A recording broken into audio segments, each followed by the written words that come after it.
और इस वक्त की ब्रेकिंग न्यूज आपको दे दें, 250 में से 224 सीटों के नतीजे दिल्ली एमसीडी के चुनाव में हमें मिल चुके हैं। ये तो ऊपर रुझान चल रहे हैं और ये जो नतीजे आए हैं 224 सीटों के, इनके आंकड़े क्या कह रहे हैं? ये कह रहे हैं 119 पर आम आदमी पार्टी जीत चुकी है, अभी भी उसे 6 सीटों की जरूरत है। 96 सीटों पर बीजेपी जीती है, यानी मुकाबला कांटे का है। 7 पर कांग्रेस है, 2 पर निर्दलीय उम्मीदवार जीते हैं। दिल्ली के एमसीडी के चुनाव, municipal corporation of Delhi, 250 wards हैं इसमें। ऊपर जो आप अपनी स्क्रीन पर देख रहे हैं 133, 104 और 9 वो रुझान हैं, ट्रेंड्स हैं, यानी इनमें कुछ नतीजे डिक्लेयर हो चुके हैं और कुछ की काउंटिंग अभी जारी है। बढ़त हम उसमें दिखा रहे हैं, जबकि नतीजों में आम आदमी पार्टी अभी 6 सीटें दूर है। संजय सिंह मेरे साथ जुड़ गए, आम आदमी पार्टी के सांसद हैं। संजय जी, अभी भी ऐसा लग रहा है टक्कर तो कांटे की है। अभी नतीजे जितने आए हैं उसमें भी 96 पर बीजेपी है, आप 119 पर हैं। कांटे की टक्कर हो रही है। नहीं, मैं तो भारतीय जनता पार्टी की बेशर्मी देख के हैरान हूं कि कोई पार्टी इतनी भी बेशर्म हो सकती है कि 17 केंद्रीय मंत्री, 400 सांसद, मोदी शाह जी की तस्वीरें, नड्डा जी का पूरी ताकत और सारे संसाधन लगाने के बाद 15 साल का उनका किला ध्वस्त किया है अरविंद केजरीवाल जी ने। पूरी दिल्ली ने ये भरोसा जताया है कि अरविंद केजरीवाल एक कट्टर ईमानदार नेता है, उनकी पार्टी एक कट्टर ईमानदार पार्टी है और पिछले चुनाव के मुकाबले 70 सीटें बीजेपी हार चुकी है अब तक। उसके बावजूद बेशर्मी देखिए कि वो अपनी हार मानने के लिए तैयार नहीं। आम आदमी पार्टी पिछले चुनाव के मुकाबले 80 सीटें ज्यादा जीत चुकी है, लेकिन बेशर्मी है कि बीजेपी की उनको मानना पड़ेगा कि जितनी बेशर्म पार्टी का अभी भी अपनी हार को नहीं मानने को तैयार है। ओके, लेकिन संजय, भ्रष्टाचार के राज का अंत हुआ है, उनके कूड़े के राज का अंत हुआ है। उन्होंने जो फर्जी, निराधार, बेबुनियाद आरोप आम आदमी पार्टी के ऊपर लगाए हैं उसका अंत किया अरविंद केजरीवाल जी ने।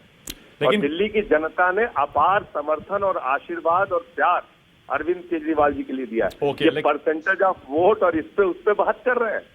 नहीं, संजय जी एक सेकंड, इस पर हो गया 15 साल के संजय जी और अभी भी भारतीय जनता पार्टी वाले बेशर्मी देखिए, अपनी हार तक हम नहीं मान रहे। ओके, लेकिन संजय जी ये बहस इसलिए शुरू हुई क्योंकि आप ही के नेता अरविंद केजरीवाल कह रहे थे लिख के ले लो 220, 230 सीटें हम जीतेंगे और सफाया कर देंगे। अब अगर 104 बीजेपी जीत जा रही है तो कोई तो वजह रही होगी। तो कर दिया, कैसे सफाया चाहिए बताइए ना। 17 केंद्रीय मंत्री, 400 सांसद, 8 मुख्यमंत्री, नड्डा जी स्वयं, पूरी भारतीय जनता पार्टी, पूरी दुनिया की सबसे बड़ी पार्टी को अरविंद केजरीवाल जी ने दिल्ली में धूल धूसरित कर दिया। और कैसे हराया जाए कि अपने आप को हारा हुआ माने। ओके, आप बताइए, पिछले चुनाव के मुकाबले 70 सीटें जो पार्टी हार रही है, अभी भी वो कह रही है कि हम अपनी हार नहीं मानेंगे। संजय जी, ये दिल्ली को कूड़ा कूड़ा कर दिया बीजेपी ने, भ्रष्टाचार का बोलबाला था, तमाम चीजें थी। आप 133 पे हैं। आपने कहा कि 17 मुख्यमंत्री, 400 सांसद। अरे अभी तो पिछली बार तो प्रधानमंत्री की रैली हुई थी विधानसभा के, इसमें अमित शाह घूम घूम कर पर्चे खुद बांट रहे थे, तब तो 70 में से 62 जीत गए थे आप। जब से एमसीडी का गठन हुआ है लगातार यहाँ पे जनसंघ बीजेपी का राज रहा है। एक आध बार भले कांग्रेस जीती रही हो, बीजेपी एमसीडी को अपना गढ़ मानती रही, किला मानती रही है। उस किले को आज ध्वस्त कर दिया अरविंद केजरीवाल जी ने।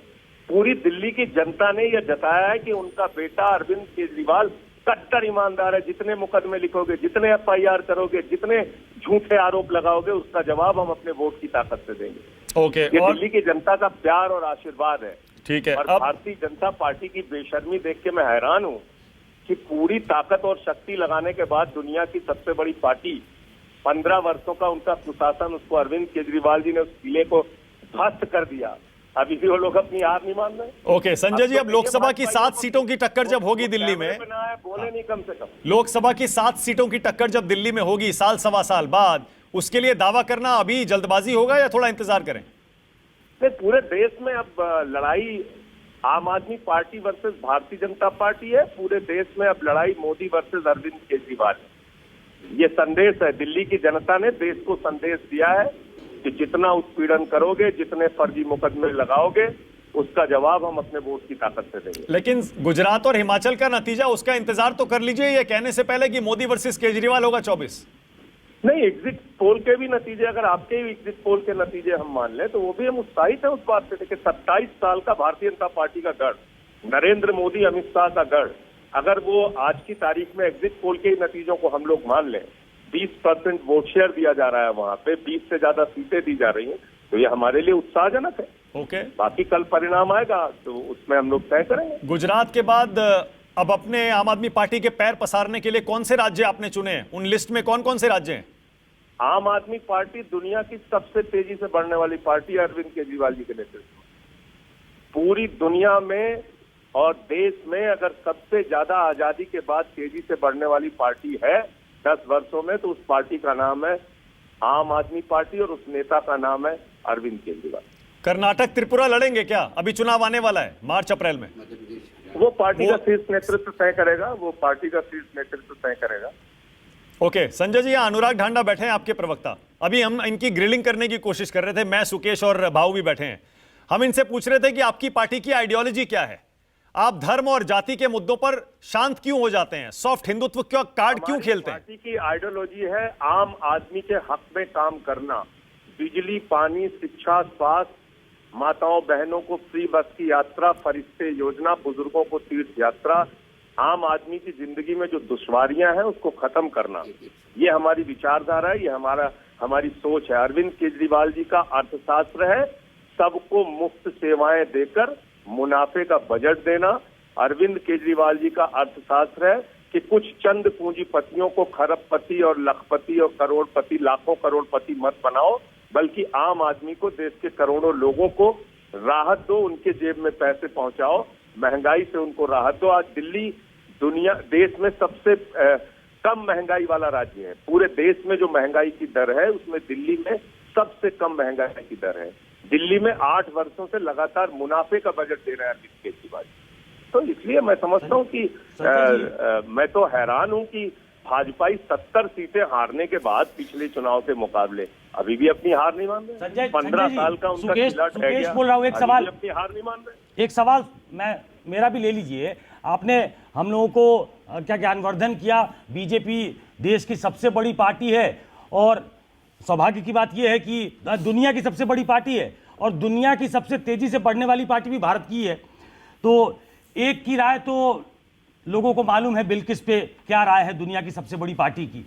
तो दुनिया की सबसे तेजी से बढ़ने वाली पार्टी है, उस पे उसकी क्या राय है बिल्किस बानो पे? अभी तक बड़ी चुप्पी थी, बड़ा आरोप है। ये राय है कि भारतीय जनता पार्टी हमेशा बलात्कारियों के पक्ष में खड़ी होती। पूरे देश में उठा के देखिए, हाथरस कांड देखिए, उन्नाव कांड देखिए, जहां जहां बलात्कार की घटनाएं होती हैं भारतीय जनता पार्टी उनके पक्ष में खड़ी रहती है। यानी उसमें धर्म का एंगल नहीं देखना चाहिए।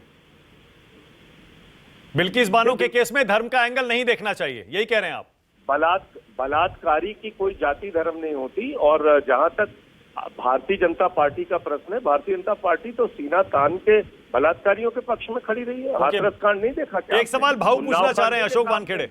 हाँ, भाऊ के साथ, उनके विधायक के साथ खड़ी रही भाई, जो बलात्कार के आरोप में संजय भाई, अब चुनाव बिल्कुल नतीजे सामने हैं और आम आदमी पार्टी एमसीडी में सत्ता में आ गई है, इसमें कोई दो मत नहीं है।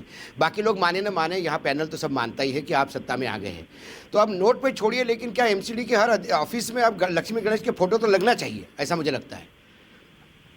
देखिए, ऐसा है कि इन विषयों का अशोक जी मजाक में इसको लेना या इस पे कोई हंसी उड़ाना, नहीं, मैं मजाक में नहीं, मैं बहुत सीरियसली ले रहा हूँ, क्योंकि लक्ष्मी गणेश की वजह से यदि महंगाई कम होगी, और दिल्ली में महंगाई कम हो रही है, आप बता रहे हैं, सर्वे बता रहे हैं कि दिल्ली में बाकी राज्यों से महंगाई कम है, तो मुझे लगता है वो भी करके देखें तो और महंगाई कम होगी। मैं दिल्ली में रहता हूँ, मैं भी महंगाई से पीड़ित हूँ, मैं चाहता हूँ कि आप ऐसा कुछ करें। करनी चाहिए और भगवान का आशीर्वाद। नमस्कार, मैं हूं मानक गुप्ता। अगर आपको हमारा ये वीडियो पसंद आया हो तो इसे लाइक और शेयर जरूर करें, और हाँ, हमें सब्सक्राइब और फॉलो करना ना भूलें, ताकि आप देश और दुनिया की कोई खबर मिस ना करें। तो जुड़े रहिए हमारे साथ और देखते रहिए News 24।